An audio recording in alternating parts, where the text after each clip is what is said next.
plaies du globe, épisode numéro 5.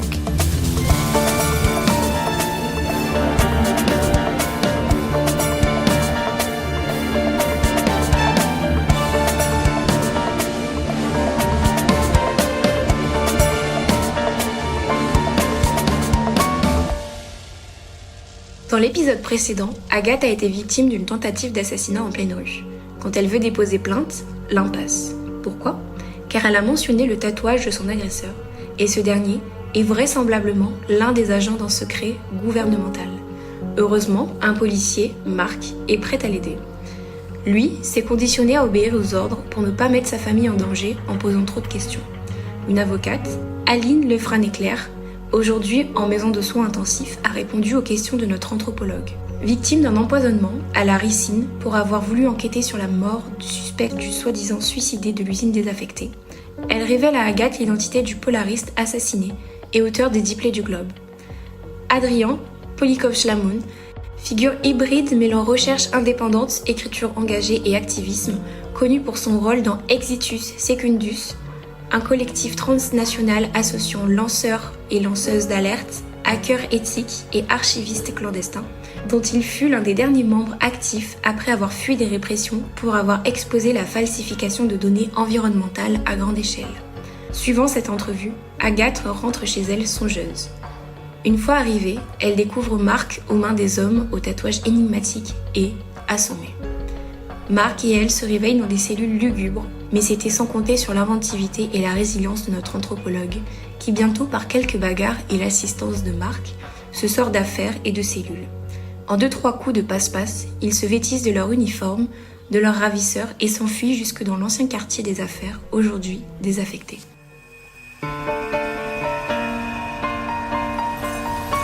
Et voilà qu'arrivait enfin la planque, après plusieurs heures de marche à travers la forêt. C'était une vieille maison, tapie au fond d'un lotissement oublié. Les volets étaient clos, l'air sentait le renfermé et le café froid.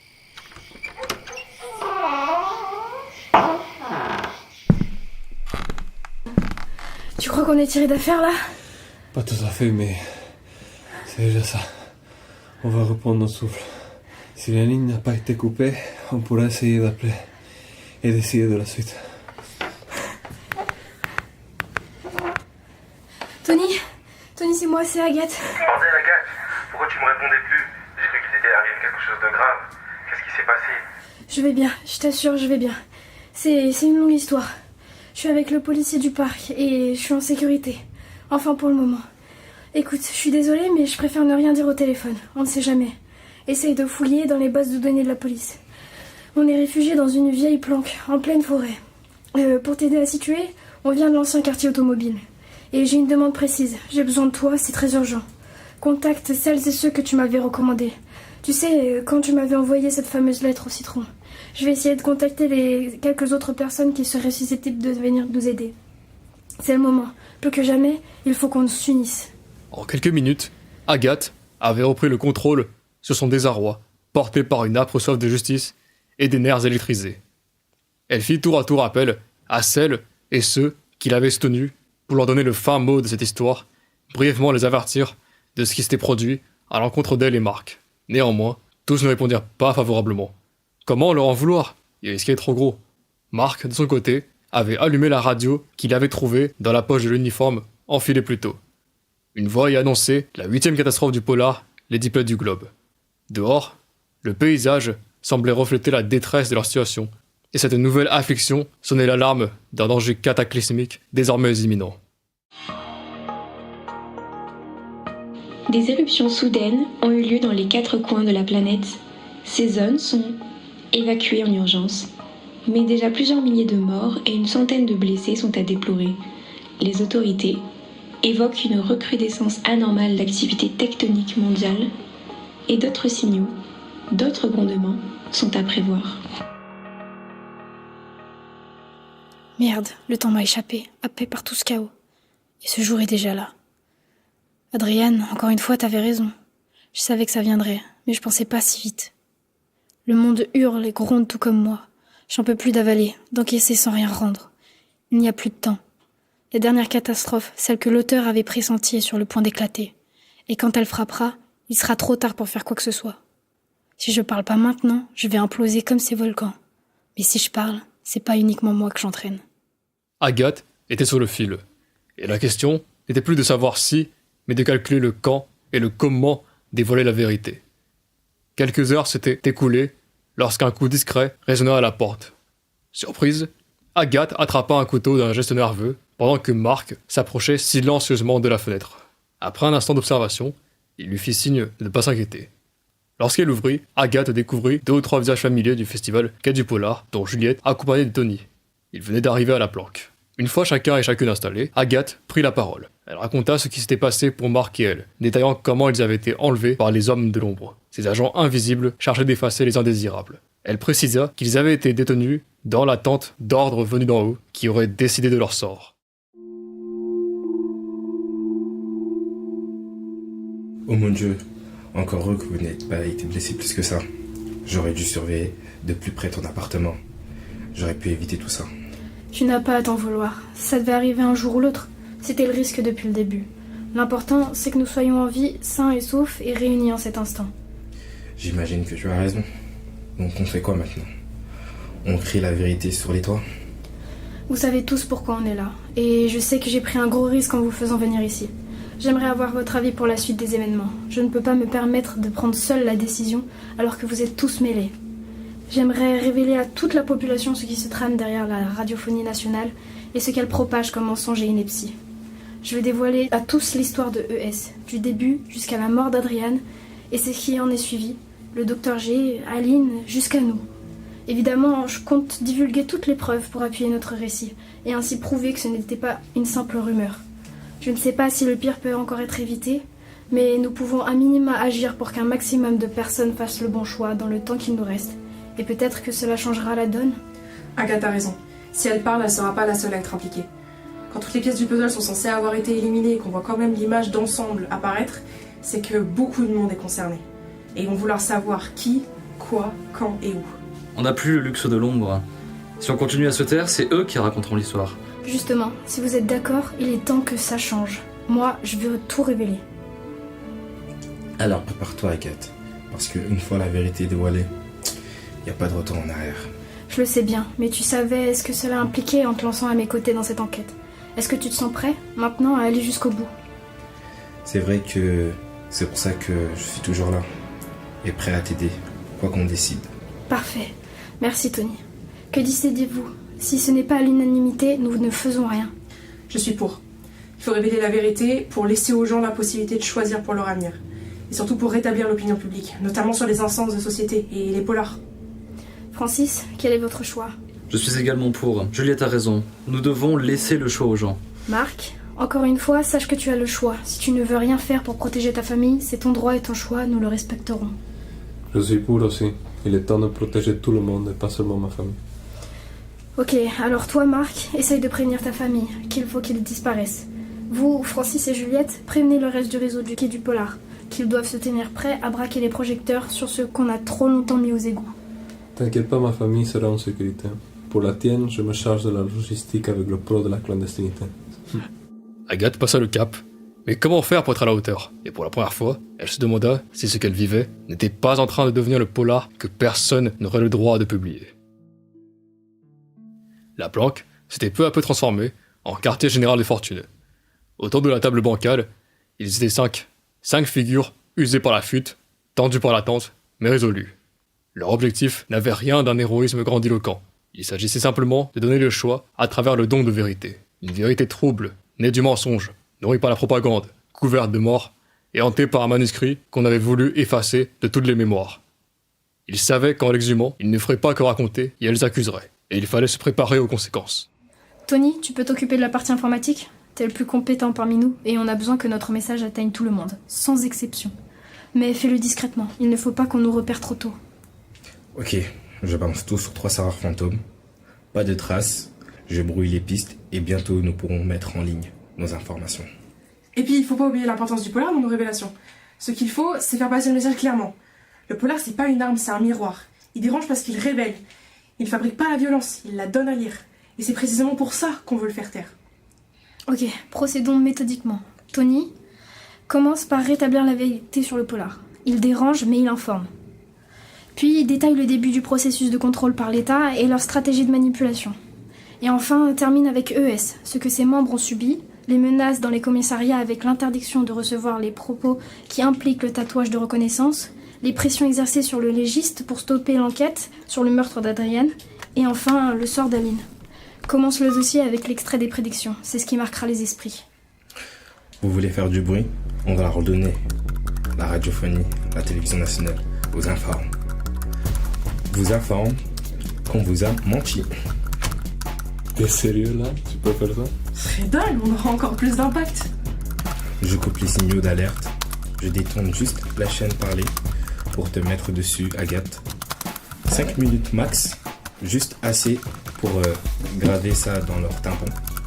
Installe-toi devant l'ordinateur, tout est prêt. Je viens juste de masquer notre empreinte numérique, mais pas pour longtemps. T'es sûr que mon visage sera flouté? Qu'on risque rien là-dessus? Je te l'assure, la vidéo sera en direct, mais ton visage flouté, ta voix transformée, c'est à toi de jouer maintenant.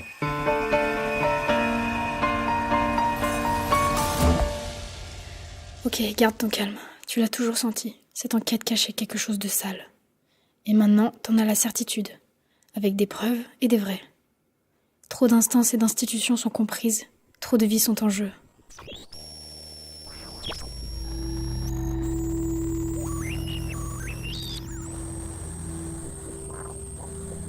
Ce que vous allez entendre n'est pas une fiction. Ce n'est pas un conte qu'on vous raconte pour excuser nos faiblesses. C'est une révélation. Une mise en lumière de faits que l'on a voulu cacher à tout prix, et plus particulièrement au prix du sang d'innocents et d'innocentes. Mais aujourd'hui, nous sommes ici pour remettre la vérité dans les mains de chacun et de chacune d'entre vous. Vous allez bientôt pouvoir consulter, lire et analyser par vous-même des documents qui constituent des preuves claires et irréfutables que nos institutions se sont compromises dans des actes d'une bassesse inhumaine au point d'éliminer dans les conditions les plus abjectes celles et ceux qui tentaient d'avertir le peuple. Pour l'argent, le pouvoir, la notoriété, le confort, les gouvernements et leurs complices dans nos institutions les plus sacrées ont fait de nous les esclaves d'un système qui s'autodétruit en même temps qui nous enfonce dans le mutisme. Ils ont censuré le polar par peur que vous ouvriez les yeux, par peur que vous remettiez en question leurs décisions, jusqu'à les renverser. Depuis des décennies, ils ont mené une propagande, une manipulation, pour vous faire croire que le polar était la pire des avilissements. En réalité, ce que les auteurs et autrices ont fait, c'est défier le silence imposé. Au-delà du divertissement, tous et toutes cherchent à éveiller, à poser des questions. Mais le pouvoir n'aime pas qu'on pose les questions. Alors ils ont écrasé, éliminé, abattu ceux qui refusaient de se soumettre. Pour préserver leur emprise, ils ont effacé des vies, réduit des voix au silence et sacrifié des âmes. Comme l'avait prédit le groupe ES, et plus particulièrement Adrian Polikov-Schlamoun, qui fut abominablement châtié par sa soif de vérité, nous sommes à l'aube d'un effondrement. Il a écrit un livre intitulé « Les 10 plaies du globe », un ouvrage qui parle des catastrophes, de celles déjà survenues et de celles à venir.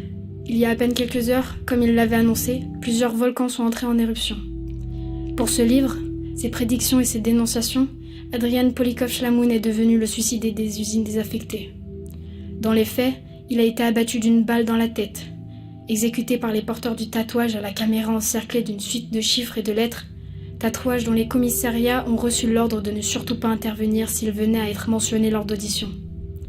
Ceux qui ont enquêté sur l'affaire ont reçu le même ordre, ne pas intervenir, fermer l'enquête, sous peine de lourdes conséquences, allant jusqu'à la mort. Ce livre est tombé entre mes mains, et moi aussi, j'ai été menacée, à de multiples reprises. C'est pour ça que j'ai décidé de tout révéler, avant qu'il ne soit trop tard. Les preuves vous seront envoyées sur les écrans géants du centre-ville, utilisés jusque-là pour la propagande du gouvernement, et vous pourrez les retrouver sur Internet. C'est la seule vérité qui compte et qui doit primer. J'ai choisi de mettre à la vue de tous et toutes les dessous du gouvernement pour vous donner le choix. Ils nous ont fait croire que tout allait bien, que l'humanité survivrait encore longtemps par un patriotisme aveugle, que notre fin n'était pas une préoccupation, ni pour cette génération, ni pour celles à venir. Par ces révélations et accusations, je vais vous donner le choix de juger, le choix d'entendre enfin votre propre voix. Car n'oubliez pas, il n'y a de pouvoir que celui que le peuple vous autorise à détenir. Après l'arrêt de la caméra, La déflagration fut immédiate. Le message se répandit comme une onde de choc. Partout, les gens s'arrêtèrent. Dans les voitures, dans les métros, dans les cafés. Tous se scotchaient sur leur smartphone ou écran, dévoilant les supercheries du gouvernement. Des villes entières venaient de se mettre sur pause, et déjà, la révolution se mettait à gronder. Certains pleuraient, d'autres criaient à l'arnaque. Les rues étaient désormais noires de monde, et les esprits noirs de doute envers chaque nouveau bulletin d'information. La vérité ne libérait pas, elle divisait, elle brûlait, elle effrayait, mais au moins, elle parlait.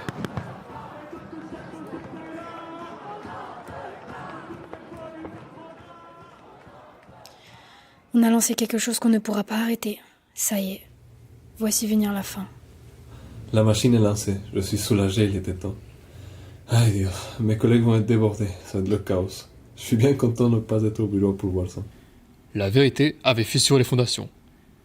Pas seulement celle du mensonge officiel, mais aussi celle d'Agathe. Depuis la diffusion, elle est devenue une figure de résistance à abattre, trop connue pour rester libre, trop précieuse pour être laissée en vie. Une silhouette trop visible, dans une lumière trop crue.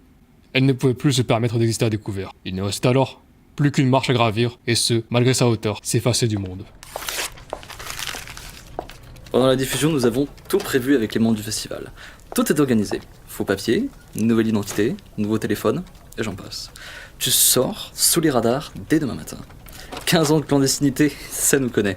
Et Tony aussi s'est chargé d'effacer toutes nos traces numériques. Merci Francis. Et merci à chacun et chacune d'entre vous. Je n'y serais pas arrivée sans vous. Francis, merci aussi pour ma maman, pour ma famille. Je suis soulagée qu'elle soit sortie de toute cette affaire. Maintenant, je devrais me taire. En un sens, oui, mais pas tout à fait. C'est vrai que c'est pas trop ton style de faire profil bas. Mais il en va de ta vie. Maintenant que tu as ouvert la parole, laisse-la s'incarner hors de toi. Tu l'as portée depuis déjà bien assez longtemps. Il a raison. Désormais, je dois disparaître. Et pourtant, j'ai l'impression de fuir devant l'adversité. Il faut que je garde à l'esprit que parfois fuir, c'est juste survivre.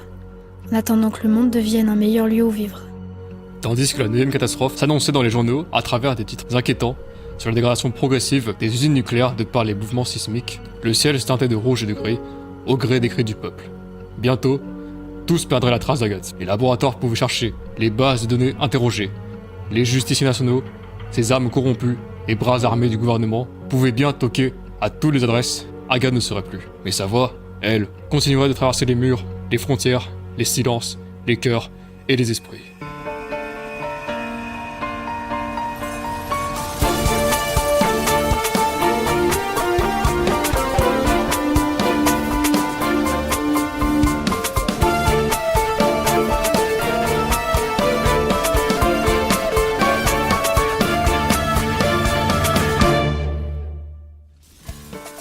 Ce podcast est le fruit d'une enquête collective menée par des étudiantes et étudiants en 3e année de licence d'anthropologie à l'université Lumière Lyon 2, en partenariat avec le festival Quai du Polar.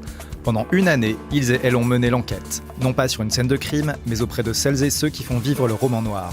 Auteurs, autrices, lecteurs, lectrices, libraires. Leurs échanges ont nourri l'écriture de ce podcast, ainsi que la création de personnages fictifs inspirés du réel. Avec les voix de Elena Sestak, Towin Rassachak, Manon Labrousse, Richie Panda, Diego Serge Lombardi, Olivier Lelon, Sarah Testanière, Loanie Bon, Louise Chemin, Antoine Pierrard, Olivier Givre et Thomas Chaumery. Scénario, Manon Labrousse et Elena Sestak, aidés par les autres étudiantes et étudiants. Prise de son, Louise Chemin et Loanie Bon. Ambiance sonore et bruitage, Audrey Renaud-Cléier et Maud Lamont. Montage, Serge Lombardi, Sarah Testanière et Maud Lamont. Post-production et mixage, Fanny Urien-Lefranc. L'enquête de terrain a été réalisée par Laudine Bidot-Brunon, Louise Chemin, Amélie Dumas, Loanie Bon, Manon Labrousse, Maud Lamont, Olivier Lelon, Serge Lombardi, Aliénor Marin, Richie Panda, Towin Rassachak, Elena Sestak, Sarah Testanière, Pauline Verdier, Audrey Renaud-Cléier. Les étudiantes et étudiants remercient très chaleureusement Foucault Desrousseaux pour avoir composé la musique originale, Hélène Fischbach et Flora Espégel du festival Quai du Polar, Fanny Urien-Lefranc qui a encadré cette enquête collective et sa restitution, ainsi que toutes les personnes qui les ont aidés durant cette enquête en acceptant de répondre à leurs questions et pour tous les échanges passionnants et enrichissants.